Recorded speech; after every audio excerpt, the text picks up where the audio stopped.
తెలిసి తెలిసి కొన్ని ఊరిల్లో మనం పడిపోతూ ఉంటాం. పందులకు వేటగాడు వేసే ఉరిలో తెలియకుండా పంది పడిపోయినట్టు, ఎగురుతున్న పక్షికి కొట్టిన గుండె, ఇలా వేటగాడి వేటలో తెలియకుండా ఒక్కొక్క సందర్భాల్లో మనం కూడా పడిపోతుంటాం.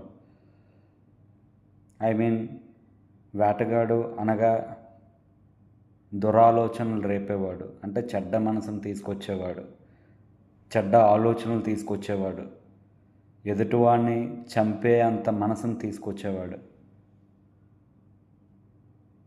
ఈ వేటగాడి ఊరిలో నుండి మనం బయటపడాలంటే నాకు బైబిల్లో ఒక వాక్యం గుర్తొస్తుంది. వేటగాని ఊరిలో నుండి ఆయన మనల్ని విడిపిస్తాడంట.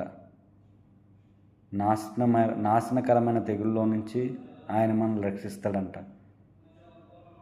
సో ఆయన అంటే నేను ప్రభు అని యేసుక్రీస్తు అని నేను చెప్తాను. సో దేవుడిని ఆశ్రయిస్తే మనం వేటగాడి బారిలో నుంచి తప్పించబడతాం. నాశనకరమైన తెగులు రాకుండా మనం బయటపడగలుగుతాం. Thank you.